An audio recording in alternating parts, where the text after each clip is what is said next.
السلام علیکم ورحمۃ اللہ وبرکاتہ۔ میں مہمان خدا کی ٹیم کی طرف سے آپ تمام افراد کو خوش آمدید کہتا ہوں۔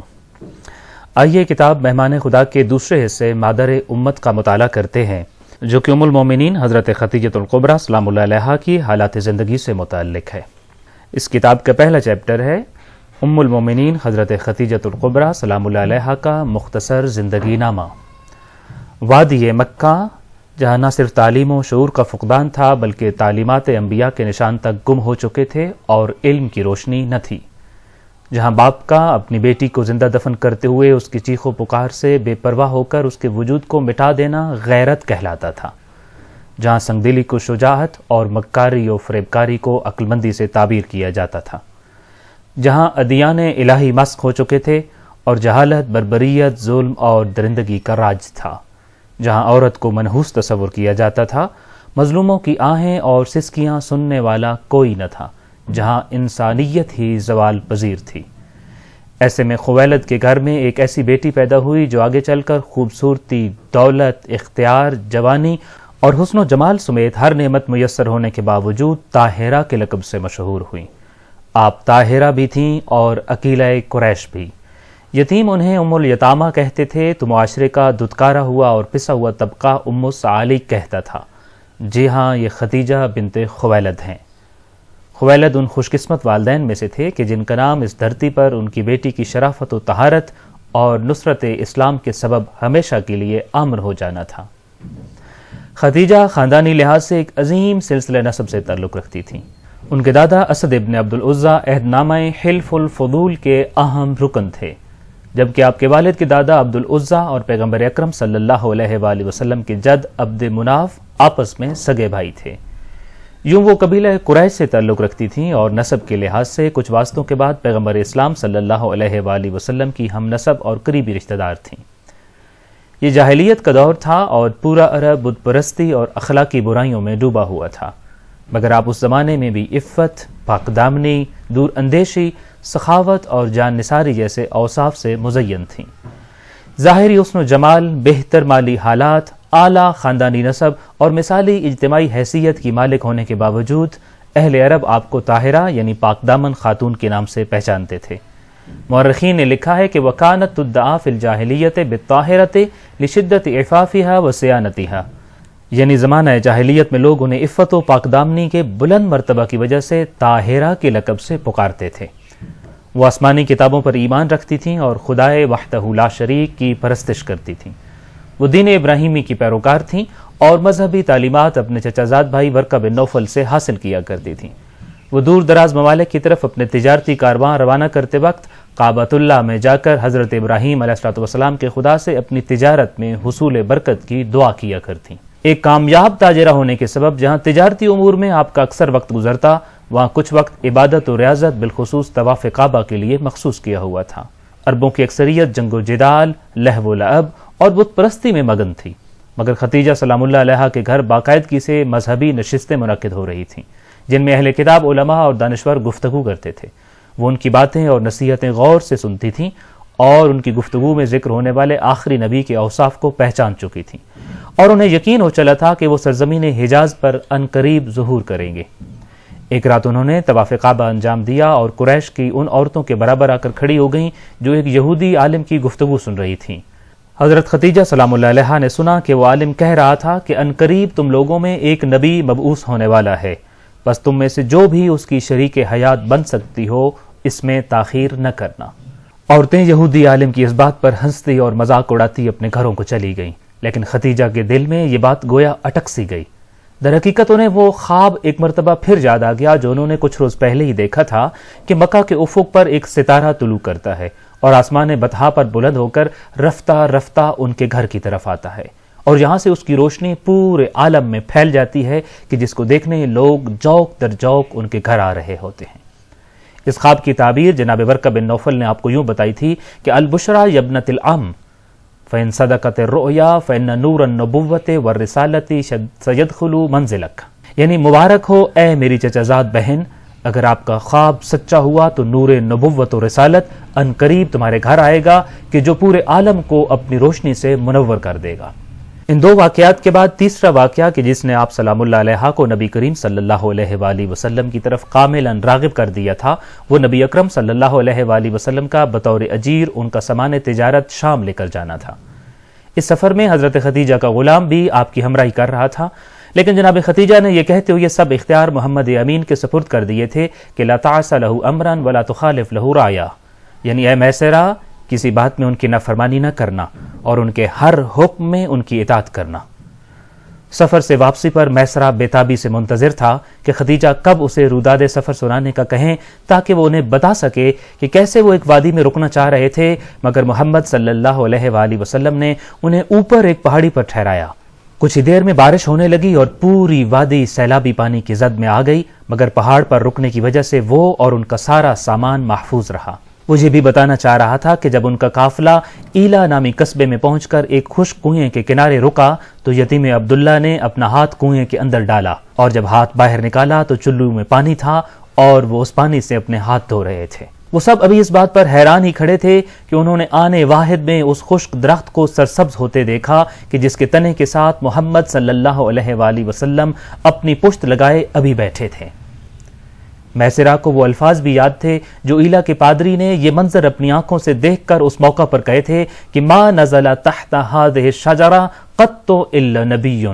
یعنی اس درخت کے نیچے جو بیٹھا ہے وہ کوئی اور نہیں بلکہ ایک نبی ہے۔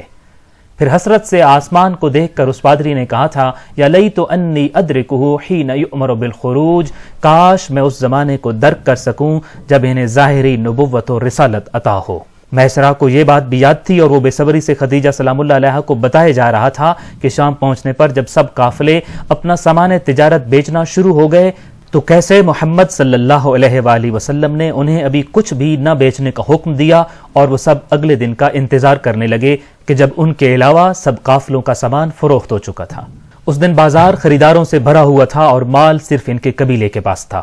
خریداروں کا رش ہونے کے باوجود انہوں نے مال کو مناسب قیمت پر بیچا تھا، پھر بھی وہ بیشتر نفع کما کر واپس لوٹے تھے۔ ان سب واقعات نے ابو طالب کے بھتیجے محمد صلی اللہ علیہ وآلہ وسلم کو خدیجہ بنت خویلد کی نگاہوں کا مرکز بنا دیا تھا۔ ایک کے بعد ایک پیشن گوئی آتی جا رہی تھی کہ وہ مستقبل قریب میں کوئی بہت بڑا الہی منصب حاصل کرنے والے ہیں، اور ان کا کردار ان کی اہلیت کی گواہی بھی دے رہا تھا۔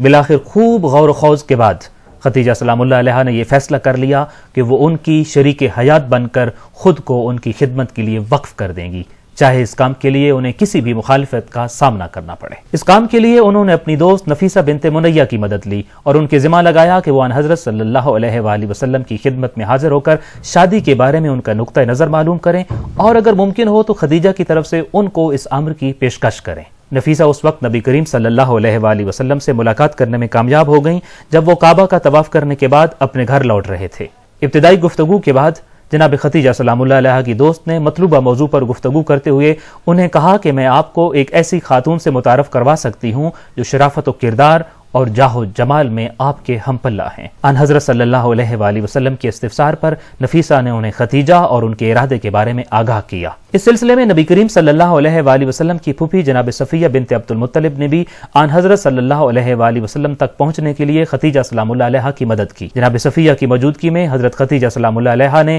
نبی کریم صلی اللہ علیہ وآلہ وسلم سے گفتگو کرتے ہوئے اپنے ارادے کی وجہ یہ بتائی تھی کہ یا ابن عم قد رغبت فیک لقرابتک منی وشرفک فی قومک وستتک فیہم وامانتک عندہم وحسن خلقک وصدق حدیثک، یعنی اے چچا زاد، رشتہ ازدواج کے لیے میری آپ کی طرف رغبت کی وجہ یہ ہے کہ آپ میرے اقربا میں سے ہیں، صاحب عزت و توقیر ہیں، شرافت کی معراج پر فائز ہیں اور اپنی قوم میں امین کے لقب سے مشہور ہیں، اچھے اخلاق کے مالک اور گفتگو میں صادق و سچے ہیں۔ اس ضمن میں ایک اور اہم بات بھی یاد رہنا چاہیے کہ حضرت خدیجہ سلام اللہ علیہ کو مکہ کے امیر ترین تاجروں اور دولت مندوں کے علاوہ بڑے بڑے رؤساء، قبائل کے سرداران اور زعماء نے شادی کا پیغام بھیجا تھا، مگر آپ نے عرب کے امیر کبیر انسانوں کے پیغام عقد کو ٹھکرا کر مکہ کے ایک غریب و نادار مگر مذکورہ بالا تمام صفات کے حامل نوجوان یتیم عبداللہ کو اپنا سرتاج منتخب کر لیا اور اس معاملے میں خود پہل فرمائی۔ ان کے اس اقدام سے پوری عرب دنیا پر سکتہ طاری ہو گیا تھا۔ جناب خدیجہ سلام اللہ علیہا کا مالدار سرداروں کو ٹھکرا کر ایک ایسے شخص کا انتخاب کرنا جو بظاہر زندگی کی رعنائیوں سے محروم اور نہایت سادہ زندگی کا حامل تھا، معیار انتخاب شریک حیات کی ترجیحات کو واضح کر دیتا ہے۔ ظاہری خوبصورتی، اچھی آمدنی اور مال و زر سب مل کر بھی کامیاب زندگی کی ضامن چیزیں نہیں بن سکتی۔ تبھی جناب خدیجہ سلام اللہ علیہا نے عظیم ترین صفات کو تلاش کیا اور پھر خود کو ان صفات کے حامل شخص کا نہ صرف شریک حیات بنایا بلکہ ان کی شریک مقصد بھی بن گئیں۔ چشم فلک نے طول تاریخ میں ایسی ہم آہنگی اس سے قبل نہ دیکھی تھی، اور اس ازدواج میں معیار کیوں کر نظر انداز کیے جا سکتے تھے جبکہ آگے چل کر اسی گھرانے میں آفتاب رسالت کا نور اترنا تھا اور مہتاب امامت بھی اسی گھر سے طلوع ہونا تھے۔ سچ تو یہ ہے کہ ملکۃ العرب ہی حسن صورت اور عظمت کردار میں رسالت مآب صلی اللہ علیہ وآلہ وسلم کے ساتھ سجتی اور جچتی تھیں۔ ان حضرت صلی اللہ علیہ وآلہ وسلم کے چچاؤں کی شمولیت اور رضامندی سے شادی کے تمام معاملات طے پا گئے، اور بالآخر وہ دن آ گیا جب ابو طالب اپنے بھتیجے محمد صلی اللہ علیہ وآلہ وسلم اور اپنے بھائیوں کے ہمراہ تھوڑے ہی فاصلے پر واقع اس گھر میں موجود تھے جس کی مالک خدیجہ بنت خویلد تھیں اور جہاں محفل نکاح منعقد ہو رہی تھی۔ اس محفل کے اکثر شرکاء حیرت و تعجب میں مبتلا تھے کہ کیسے عرب کی ملکہ کہلانے والی خاتون عرب کے سرداروں کے رشتوں کو ٹھکرا کر آمنہ کے لال کے ساتھ شادی پر رضامندی اختیار کر لیتی ہیں، جبکہ ان کے پاس تو خدیجہ کے مرتبے کے مطابق حق مہر ادا کرنے کے وسائل بھی نہیں۔ ان کی حیرت اپنی انتہاؤں کو چھو رہی تھی جب جناب ابو طالب علیہ السلام نے 4000 دینار حق مہر ادا کرنے کا اعلان کیا۔ یہ رقم حضرت خدیجہ سلام اللہ علیہا پہلے ہی نبی کریم صلی اللہ علیہ وآلہ وسلم تک پہنچا چکی تھیں تاکہ نکاح کے موقع پر یہ رقم حق مہر کے طور پر ان کے والدین اور چچاؤں کے سپرد کر دی جائے، یا ایک روایت کے مطابق یہ رقم خود حضرت ابو طالب نے اپنے ذاتی مال سے ادا کی تھی۔ حضرت خدیجہ سلام اللہ علیہا کے اپنی شادی میں بذات خود حق مہر کی رقم کی ادائیگی کرنا اور حضرت علی علیہ السلام کا اپنی شادی میں اپنے حق مہر کی رقم کو پیشگی ادا کر دینا نبی کریم صلی اللہ علیہ وآلہ وسلم کے گھرانے کی طرف سے مسلمانوں کو یہ پیغام دیتا ہے کہ شادی ایک دوسری کی مجبوریوں کو نظر انداز کرنے یا ان سے فائدہ اٹھانے، رسم و رواج کے قدموں تلے پستے رہنے اور خاندانی مجبوریوں میں پھنسے رہنے کا نام نہیں، بلکہ یہ بقائے باہمی اور تعاون باہمی کا نام ہے۔ اس محفل نکاح میں ابو جہل بھی موجود تھا، جو یہ سارا منظر دیکھ کر جل بھن گیا اور طنزیہ انداز میں کہنے لگا کہ ویسے کیا ہی عجیب بات ہے کہ ہم نے تو آج تک یہی دیکھا تھا کہ مرد اپنی خواتین کو حق مہر ادا کرتے ہیں، کبھی ایسا دیکھنے سننے میں نہیں آیا تھا کہ کوئی عورت اپنے خاوند کو حق مہر دے رہی ہو۔ اس پر سردار بطحا جناب ابو طالب نے اس کو دندان شکن جواب دیا کہ مثل محمد صلی اللہ علیہ وآلہ یحمل الیہ ویعطا ومثلک من یہدی ولا یقبل منہ، یعنی اگر بیٹا محمد سا ہو تو اس کو بیٹی کا رشتہ بھی دیا جاتا ہے اور ساتھ میں حق مہر کی خطیر رقم بھی، اور تجھ جیسا احمق بڑی مقدار میں حق مہر دینا بھی چاہے تو کوئی اپنی بیٹی کے رشتے کے لیے قبول ہی نہیں کرتا۔ خطبہ نکاح حضرت ابو طالب علیہ السلام نے پڑھا۔ عقد کی تقریب اختتام پذیر ہونے کے بعد جب مہمان اپنے گھروں کی طرف رخصت ہو رہے تھے تو آن حضرت صلی اللہ علیہ وآلہ وسلم نے بھی اپنے چچا ابو طالب کے گھر لوٹ جانا چاہا۔ حضرت خدیجہ سلام اللہ علیہا نے آپ کا ارادہ بھانپ لیا تھا کہ آپ واپس جانا چاہتے ہیں، تو وہ فوراً آگے بڑھی اور اپنے گھر کے اندر بلانے کے لیے ایک عظیم جملہ ارشاد فرمایا۔ آپ نے سلطان انبیاء کو، کہ جو اب ان کے سرتاج بھی تھے، مخاطب کرتے ہوئے فرمایا فَإِلَى بَيْتِكَ فَبَيْتِي بَيْتُكَ وَأَنَا جَارِيَتُكَ، یعنی اپنے گھر میں تشریف لے آئیے، اس لیے کہ میرا گھر آپ کا گھر ہے اور میں تو آپ کی کنیز ہوں۔ گویا کہ تقریب کے شرکاء کی موجودگی میں جناب خدیجہ سلام اللہ علیہا نے محمد صلی اللہ علیہ وآلہ وسلم کے مقابلے میں اپنی اور اپنے مال کی حیثیت اسی وقت واضح کر دی تھی جب آپ اپنے گھر سے نبی کریم صلی اللہ علیہ وآلہ وسلم کے بیت الشرف تشریف بھی نہ لائی تھیں، اور جو لوگ آپ سلام اللہ علیہا کے اس رشتے کو جذباتی یا غیر فطری فیصلہ سمجھ رہے تھے، ان کی مکروہ خواہشات یہ جملہ سنتے ہی زمین بوس ہو گئی تھی۔ بالآخر وہ دن آن پہنچا جب ملکۃ العرب اپنا خوبصورت محل چھوڑ کر محمد صلی اللہ علیہ وآلہ وسلم کے چھوٹے سے گھر منتقل ہو گئی۔ کوئی نہیں جانتا تھا کہ یہ سادہ اور معمولی سا گھر آنے والے دنوں میں خانہ کعبہ کے بعد مکہ کا عظیم ترین مقام ہوگا، بلکہ تاریخ اسلامی کا مرکز اور آماجگاہ بن جائے گا۔ صفا سے مروہ کی پہاڑی کی طرف جاتے ہوئے مروہ کی چوٹی سے تھوڑا پہلے دائیں جانب وہی جگہ ہے جہاں ان دو عظیم ہستیوں خدیجہ و محمد علیہ السلام کا گھر تھا، جو مرکز وحی تھا اور قبۃ الوحی اسی گھر میں موجود تھا۔ یہیں حضرت فاطمہ سلام اللہ علیہا کی ولادت ہوئی تھی اور مولد فاطمہ کی یادگار بھی یہیں تھی، اور سب سے بڑھ کر مکہ کے بے آسرا و بے سہارا افراد کا گھر بھی یہی تھا۔ اس گھر کے دونوں معزز رکن سابقہ زندگی میں بھی بے آسرا اور بے سہارا لوگوں کی آس و امید اور ڈھارس تھے، مگر اب تو گویا محتاجوں، بے کسوں اور دھتکارے ہوئے کمزور طبقے کی سرپرستی اسی گھرانے کے سپرد تھی کہ پورے عرب میں ان جیسا کوئی نہ تھا۔ یوں جو گھر اس شادی سے قبل غریبوں اور محتاجوں کی جائے پناہ تھا، اس شادی کے بعد وہ ان کے لیے مزید اہمیت اختیار کر گیا، کیونکہ ان کی آنکھوں نے محمد صلی اللہ علیہ وآلہ وسلم سے زیادہ با اخلاق اور مہربان کسی اور کو نہ دیکھا تھا، اور حضرت خدیجہ سلام اللہ علیہا سے زیادہ بخشش و عطا کی حامل کسی اور شخصیت سے وہ آشنا تک نہ تھے۔ شادی کے بعد حضرت خدیجہ الکبریٰ سلام اللہ علیہا نے اپنی ساری دولت پیغمبر صلی اللہ علیہ وآلہ وسلم کے اختیار میں دے دی کہ وہ جہاں اور جیسے چاہیں خرچ کریں، لیکن پیغمبر اکرم صلی اللہ علیہ وآلہ وسلم کے معیار زندگی اور طرز زندگی دونوں میں ذرا برابر تبدیلی نہ آئی کہ انہوں نے شادی کے بعد اسی رستے کو جاری رکھا تھا جو شادی سے قبل اختیار کیا تھا، یعنی یتیموں، غریبوں اور نداروں کی مدد کرنے کا راستہ۔ حضرت خدیجہ الکبریٰ سلام اللہ علیہا محمد امین کے گھر کی ملکہ بن چکی تھیں، اور مصطفیٰ صلی اللہ علیہ وآلہ وسلم کے گھر میں عظمتیں ان کا طواف کرنے لگی تھیں۔ حبیب خدا کی پہلی بیوی، بلا شرکت غیر پورے 25 سال نبوت کی مونس و غم گسار، سب سے پہلے سردار انبیاء پر ایمان لانے کا اعلان کرنے والی، نبوت کے ساتھ کھڑے ہو کر نماز ادا کرنے والی اولین نمازی، اپنی حویلی میں مسلسل وحی الہی کی آوازوں کو سننے والی، معراج کی بلندیوں پر بھی تذکرہ کیے جانے والی، جبرائیل جن کے لیے خدا کا سلام لے کر نازل ہو، دور جاہلیت میں بھی طاہرہ، سیدہ قریش اور عقیلہ قریش کہلانے والی، طویل ترین رفیقہ حیات پیغمبر، خاتم المرسلین صلی اللہ علیہ وآلہ وسلم کی پاک و پاکیزہ نسل کی ماں، جنتی خواتین جس کی زیارت کے لیے حاضر ہوں، نسل پیغمبر کو لے کر اپنے عظیم شوہر کے ساتھ 3 سال قید سخت کی زندگی گزارنے والی، اپنی پوری دولت کو اسلام پر خرچ کر دینے والی تاریخ ساز خاتون، شریک مقصد محمد مصطفیٰ صلی اللہ علیہ وآلہ وسلم، 11 معصوم اماموں اور ہادیوں کی ماں، ایک بہترین بیوی، بے مثال ماں اور کامیاب عورت، یعنی خدیجہ الکبریٰ سلام اللہ علیہا۔ محمد مصطفیٰ صلی اللہ علیہ وآلہ وسلم کا دیگر سرگرمیوں کے ساتھ ساتھ اب غار ہرا میں زیادہ وقت گزرنے لگا تھا۔ یہ وہی زمانہ تھا جب اللہ نے انہیں قرۂ ارضی پر اپنے آخری اور عظیم ترین پیغام کے لیے بطور سلطان انبیاء انتخاب فرما لیا تھا۔ اقرا بسم ربک الذی خلق کی دل نشین صدائیں غار ہرا سے اتر کر مکہ کے مکینوں کے دل میں رس گھول رہی تھیں، مگر مفاد پرست ٹولہ ان الہی صداؤں کو دبانے کے لیے دوسری طرف جمع ہونے لگا تھا، اور اسلام کی آمد کے ساتھ ہی چند گنے چنے افراد کے علاوہ جہاں کی پوری فضا اور سارا عرب گویا یتیم عبداللہ کا دشمن بن گیا تھا۔ ہر طرف اذیتوں، تکالیف اور دکھوں کا ڈیرا تھا، اپنے بیگانے بن چکے تھے اور پورا شہر دشمن لگتا تھا۔ ایسے میں ایک گھر ایسا بھی تھا جہاں یتیموں اور بے نواؤں کے سہارے کا لقب پانے والی خدیجہ اپنی مالی اور اخلاقی پشت پناہی اور اپنی بے رحا محبت و الفت سے مصطفیٰ صلی اللہ علیہ وآلہ وسلم کی حویلی کو جنت بنائے ہوئے تھیں، ایک ایسی جنت جہاں وہ اپنی عظیم جدوجہد کے دنوں اور تبلیغ اسلام کے مشکل ترین دور میں سکھ کا سانس لیتے اور آنے والے دنوں کی مشکلات کا مقابلہ کرنے کے لیے تیار ہو جاتے تھے۔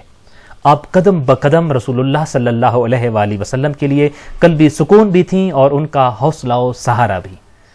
حضرت خدیجہ سلام اللہ علیہا کے دیگر امتیازات میں سے ایک امتیاز یہ تھا کہ آپ پیغمبر اسلام صلی اللہ علیہ وآلہ وسلم کی صرف شریک حیات ہی نہ تھیں بلکہ صحیح معنوں میں شریک کار نبوت بھی تھیں۔ اسلام کی ترویج و اشاعت ہو یا دشمنان اسلام کے خلاف حکمت عملی، آپ ان سب امور میں رسول اللہ صلی اللہ علیہ وآلہ وسلم کی بہترین مشیر اور دوست تھی، اور کیوں نہ ہوتی جبکہ آپ محمد صلی اللہ علیہ وآلہ وسلم کی رفیقہ حیات سے زیادہ ان کی رفیقہ مقصد تھیں۔ پھر وہ وقت بھی آیا جب رسول اللہ صلی اللہ علیہ وآلہ وسلم اپنی رفیقہ حیات سے 1-2 دن نہیں بلکہ پورے 40 دنوں کے لیے جدا ہو گئے۔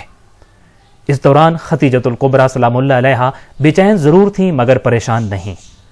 ان کے محبوب شوہر بھی ان کی حالت سے بے خبر نہ تھے،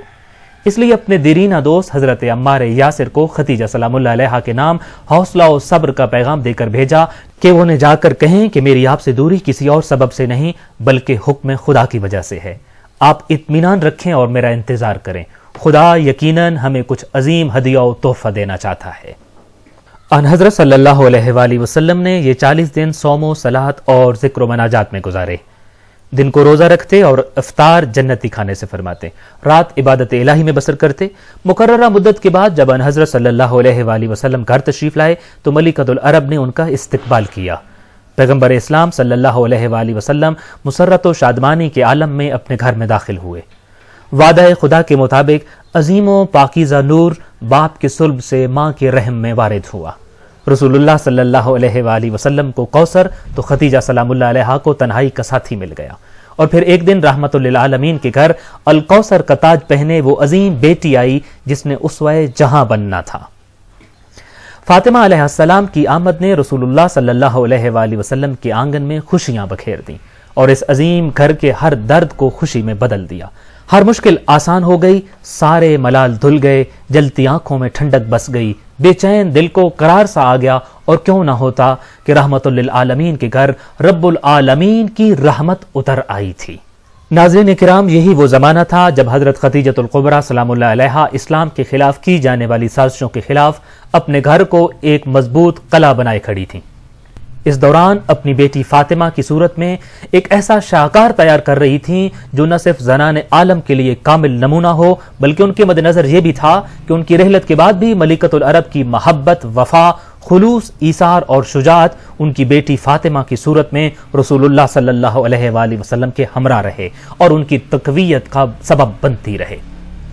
اپنی بیٹی فاطمہ سلام اللہ علیہا کی پرورش اور تربیت ایسی بنیادوں پر کی کہ آپ کی وفات کے بعد آپ کی اکلوتی صاحبزادی اپنے بابا کا خیال رکھنے میں ام ابیہا بن کر نہ صرف خدیجہ کی کامل جانشین ثابت ہو رہی تھیں بلکہ جب وقت آیا تو وہ علی کی جانب اٹھنے والے ہاتھوں کے سامنے دیوار بن کر کھڑی ہو گئیں اور محافظہ امامت کا لقب پایا. دیگر والدین کے برعکس کہ جو اپنی اولاد کو ہر ممکن سہولیات میسر کرتے ہیں، ان سے لاڈ کرتے اور کھیلتے ہیں، ان کے ناز نخرے اٹھاتے اور ان کا دل بہلانے کے لیے کھلونے پیش کرتے ہیں، خدیجۃ الکبریٰ سلام اللہ علیہا اپنی بیٹی فاطمہ کے لیے ایسا کچھ نہیں کر سکتی تھیں چونکہ یہ شیب ابی طالب کا زمانہ تھا جب فاطمہ اپنا بچپن گزار رہی تھیں. اس دوران سہولیات تو درکنار، کھانے پینے جیسے بنیادی ضروریات زندگی بھی ان سے چھینی جا چکی تھیں اور بچوں کے بھوک سے بلکنے کی صدائیں اس وادی سے اٹھتے ہوئے پورے مکہ میں سنائی دیتی تھیں. مگر خدیجہ سلام اللہ علیہا سمیت اس وادی کے مکینوں کے حوصلے ابھی بھی بلند تھے کہ جس کی توحید کا پرچار کرنے اور جس کی دین کی خاطر یہ تکالیف آئی تھیں وہ قادر مطلق ہے اور اس کے سامنے سرخ رو وہی ہوتا ہے جو اس کے بھیجے گئے امتحان اور آزمائش میں ثابت قدم رہتے ہوئے اس کو صبر و شکر اور بلند ہمتی سے گزارے. جس سال شیب ابی طالب کا مشکل ترین 3 سالہ دور ختم ہوا، اسی سال نبی کریم صلی اللہ علیہ وآلہ وسلم کا مکہ میں سب سے بڑا سہارا یعنی حضرت ابو طالب کا ساتھ چھن گیا. انہی دنوں میں جب آپ اپنے چچا کی جدائی کے دکھ میں مبتلا تھے، حضرت خدیجہ سلام اللہ علیہا بھی شدید علیل ہو جاتی ہیں اور حضرت ابو طالب کی وفات کے چند دن بعد آپ کی نصرت میں 25 سال گزارنے والی آپ کی مونس و غم گسار شریکہ حیات شیب ابی طالب کے مصائب کی تاب نہ لاتے ہوئے اس دنیا سے رحلت کر جاتی ہیں. یہ حادثے اس قدر عظیم تھے کہ آپ صلی اللہ علیہ وآلہ وسلم نے اس سال کو اپنے لیے عام الحزن یعنی غم کا سال قرار دیا تھا. ناظرین کرام، آئیے اب اس حصے کا دوسرا چیپٹر پڑھتے ہیں جو کہ حضرت خدیجۃ الکبریٰ سلام اللہ علیہا کی وصیتوں پر مشتمل ہے. اسلام اور رسول اسلام میں رچ بس جانے والی لازوال اور بے مثل و بے نظیر خاتون نے اپنی آخری وقت میں جو وصیتیں کیں ان میں اس بات کا اعتراف بھی شامل تھا کہ فَإِنِّي قَاصِرَةٌ فِي حَقِّكَ فَاعْفُنِي یا رسول اللہ، یعنی یا رسول اللہ میں نے آپ کے حق میں کوتاہی کی ہے، مجھے معاف کر دینا. دوسری وصیت اپنی زندگی کی بچ جانے والی واحد متاع فاطمہ زہرا کی طرف اشارہ کرتے ہوئے فرمائی کہ اوصی کا بہذہ واشارت الی فاطمہ فانھا غریبۃ من بعدی، اپنے بعد اپنی بیٹی فاطمہ کی وصیت کرتی ہوں کہ یہ میرے بعد تنہا رہ جائے گی. پھر تیسری وصیت بیان کرنے سے پہلے آپ کہنے لگیں کہ یا رسول اللہ مجھے یہ وصیت کرتے ہوئے آپ سے شرم آتی ہے، میں یہ بات اپنی بیٹی فاطمہ سے کہوں گی اور بعد میں پھر وہی آپ سے بیان کریں گی. رسول خدا صلی اللہ علیہ وآلہ وسلم جب حجرے سے چلے گئے تو ملکۃ العرب نے اپنی بیٹی کو پاس بلا کر کہا، فاطمہ بیٹی اپنے بابا سے کہنا کہ مجھے قبر سے خوف آتا ہے. اريد منك رداءك الذي تلبسه حين نزول الوحي تكفنني فيه، میں چاہتی ہوں کہ مجھے اپنی اس ردا کا کفن پہنا دیں جو وحی نازل ہونے کے وقت ان کے بدن پر تھی. حضرت خدیجۃ الکبریٰ سلام اللہ علیہا کی روح پرواز کر گئی اور غسل و حنوط کے بعد ان حضرت صلی اللہ علیہ وآلہ وسلم نے کفن دینے کا ارادہ کیا تو جبرائیل امین پروردگار کی طرف سے جنتی کفن لے کر نازل ہوئے اور فرمایا کہ پروردگار نے آپ کو سلام کہا ہے اور فرمایا ہے کہ خدیجہ نے اپنا سب مال و متاع میری راہ میں خرچ کیا ہے، لہٰذا یہ مناسب ہے کہ ان کا کفن بھی میں خود بھیجوں۔ اس لیے رسول اکرم صلی اللہ علیہ وآلہ وسلم نے انہیں 2 کفن پہنائے، پہلے اپنی ردا کا کفن دیا، پھر جنت کا کفن پہنا دیا۔ ناظرین کرام، اوپر بیان کی گئی حضرت خدیجۃ الکبریٰ سلام اللہ علیہا کی 3 وصیتوں کو کتاب شجرہ طوبہ سے نقل کیا گیا ہے، جہاں یہ وصیتیں مرسلاً بیان کی گئی ہیں۔ راکم الحروف کو اس کتاب سے قبل ان وصیتوں کا کسی کتاب میں تذکرہ نہیں ملا۔ محترم ناظرین، آئیے اب اپنی اس کتاب کا اگلا چیپٹر سٹڈی کرتے ہیں، جس کا عنوان ہے رونق محفل مصطفیٰ حضرت خدیجۃ الکبریٰ سلام اللہ علیہا۔ عرب کی ملکہ نے اپنی اطاعت و نصرت سے نبی مکرم صلی اللہ علیہ وآلہ وسلم کو ایسی راحت پہنچائی کہ جس کا لطف حضور تا حیات نہ بھول سکے، اور اٹھتے بیٹھتے پیغمبر اسلام صلی اللہ علیہ وآلہ وسلم عرب کی شہزادی کا قصیدہ پڑھتے رہے اور کم و بیش اپنی ہر محفل کو ان کے تذکرہ سے سجائے رکھا۔ حضرت خدیجہ سلام اللہ علیہا کے ساتھ ان کی محبت اور وفا ڈھکی چھپی چیز نہ تھی۔ آپ صلی اللہ علیہ وآلہ وسلم نے ان کی محبت کو تحفہ الہی قرار دیتے ہوئے فرمایا تھا کہ انی قد رزقت حبھا، یعنی خدیجہ کی محبت اللہ نے میرے دل میں جاگزیں کی ہے۔ بعض محفلیں ایسی بھی تھیں کہ جن میں عرش کے باسی جنت سے سردار انبیاء کے ہاں تشریف لے آتے تھے اور پھر خدیجہ سلام اللہ علیہا کی باتیں ہوا کرتی تھیں۔ ایک مرتبہ جب حضرت خدیجۃ الکبریٰ سلام اللہ علیہا نبی کریم صلی اللہ علیہ وآلہ وسلم کی خدمت میں کھانا لے کر حاضر ہونے والی تھیں تو ان سے پہلے جبرائیل امین خانہ نبوت پر تشریف لائے اور فرمایا کہ یا رسول اللہ، ابھی خدیجہ خود و نوش کا کچھ سامان لے کر آپ کی خدمت میں حاضر ہوا چاہتی ہیں۔ جب وہ آپ کے پاس آئیں تو فقرہ علیہ السلام من ربها ومنی وبشرها ببیت فی الجنت من قصب لا صخب فیہ ولا نصب، یعنی ان پر ان کے رب کی طرف سے اور میری طرف سے سلام کہیے اور انہیں جنت میں ایسے محل کی خوشخبری دے دیں جو موتی چھید کر بنایا گیا ہے، جس میں کوئی شور و غل ہوگا اور نہ ہی کوئی تھکاوٹ و تکلیف ہوگی۔ عرش معلیٰ سے اتری اس خوشخبری کو جب سلطان انبیاء صلی اللہ علیہ وآلہ وسلم کی زبان مبارک سے سنا تو حضرت خدیجۃ الکبریٰ سلام اللہ علیہا نے پاکیزہ جملہ ارشاد فرمایا کہ ان اللہ هو السلام وعلی جبریل السلام وعلیک السلام ورحمۃ اللہ وبرکاتہ، یعنی اللہ تو خود سلامتی کا مالک ہے اور جبرائیل پر میرا سلام اور آپ پر میرا سلام۔ ناظرین کرام، حضرت خدیجۃ الکبریٰ سلام اللہ علیہا کا مقام و مرتبہ اتنا بلند ہے کہ خلاق عالم عرش کی محفلوں میں ملائکہ مقربین کے سامنے اس معظمہ بی بی اور اپنی اس عظیم کنیز پر فخر و مباحت کرتا ہے۔ ایک مرتبہ جب رسول خدا صلی اللہ علیہ وآلہ وسلم حکم خدا سے آپ سے چند دنوں کے لیے جدا ہو گئے تو سردار انبیاء صلی اللہ علیہ وآلہ وسلم نے اپنی باوفا شریکہ حیات کو ان الفاظ میں تسلی دیتے ہوئے پیغام بھیجا کہ فإن اللہ عز وجل لا یباہی بکا کرام ملائکتہ کل یوم مرارا، یعنی اے خدیجہ، بے شک اللہ اپنے مقرب فرشتوں کے سامنے ہر روز کئی مرتبہ آپ پر فخر و مباحت کرتا ہے۔ جس عظیم ہستی کا ذکر آسمانی محفلوں کی زینت تھا، نبی کریم صلی اللہ علیہ وآلہ وسلم بھی ان کا ذکر کرتے رہنا بہت پسند فرماتے تھے۔ آپ اس قدر کثرت سے خدیجہ سلام اللہ علیہا کا ذکر کرتے تھے کہ بقول حضرت عائشہ آن حضرت کا خدیجہ کی تعریفیں کر کے کبھی جی نہیں بھرتا تھا اور نہ ہی ان کے لیے استغفار کرتے کبھی تھکتے تھے۔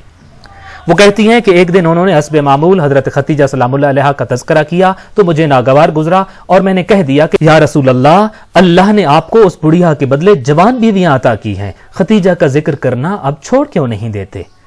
یہ سن کر رحمت للعالمین نبی غضبناک ہو گئے، ان کی جبین مبارک پر پسینہ نمودار ہوا اور بال پیشانی پر بکھر گئے۔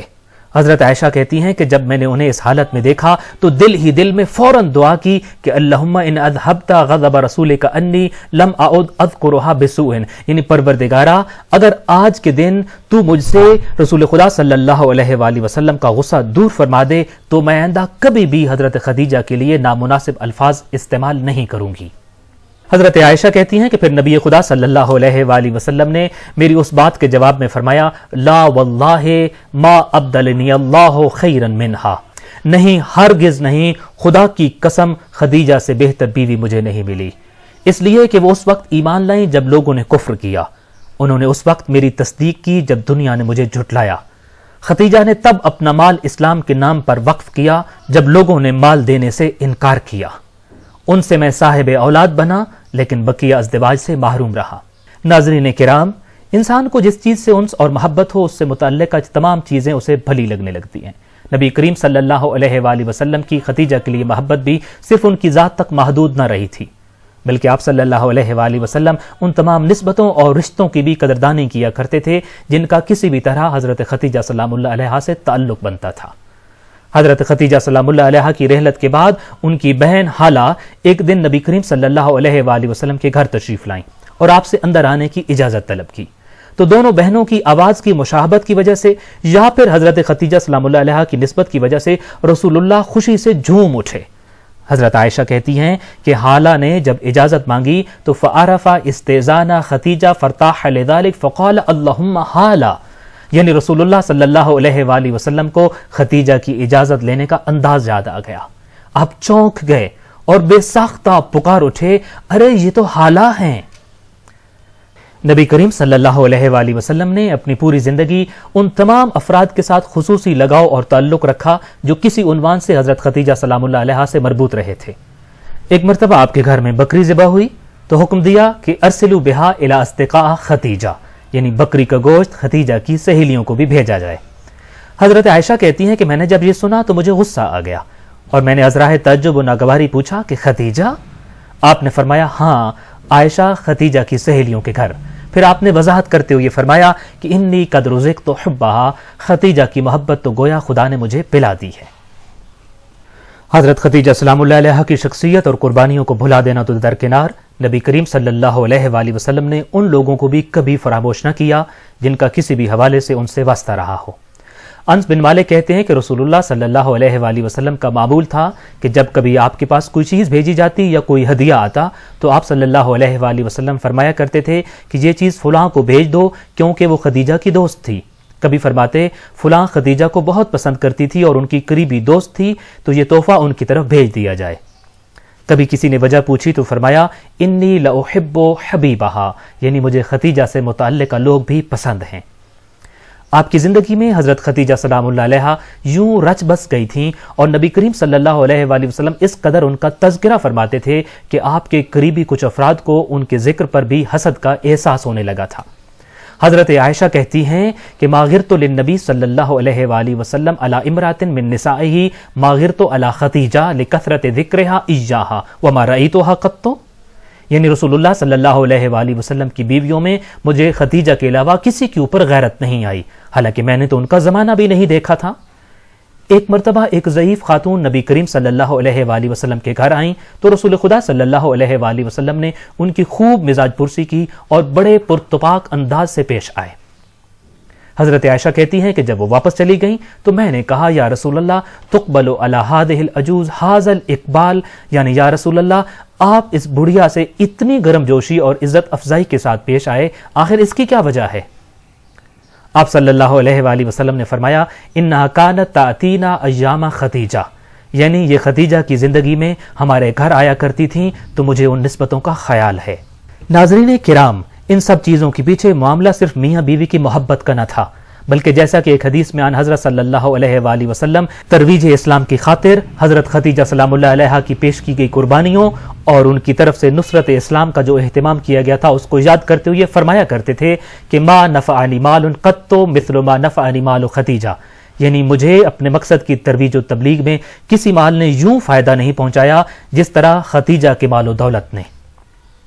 آپ صلی اللہ علیہ وآلہ وسلم ہمیشہ ام المومنین حضرت خدیجۃ الکبریٰ سلام اللہ علیہا کے ایثار کی تعریف اور قدردانی کرتے ہوئے کہا کرتے تھے کہ ما قام ولا استقام دینی الا بشیئین مال خدیجہ و سیف علی بن ابی طالب، یعنی دین اسلام دو چیزوں کے بغیر کبھی توانا نہیں ہو سکتا تھا یا پھیل نہیں سکتا تھا یا قائم تک نہیں ہو سکتا تھا۔ پہلی چیز حضرت خدیجہ کا مال و دولت اور دوسری چیز علی ابن ابی طالب علیہ الصلوۃ والسلام کی تلوار ہے۔ حضرت خدیجۃ الکبریٰ سلام اللہ علیہا کو ترویج دین اور نصرت اسلام کے لیے ان کی پیش کی گئی قربانیوں پر بانی اسلام اور فرزندان اسلام کی طرف سے تا طلوع آفتاب قیامت خراج تحسین پیش کیا جاتا رہے گا۔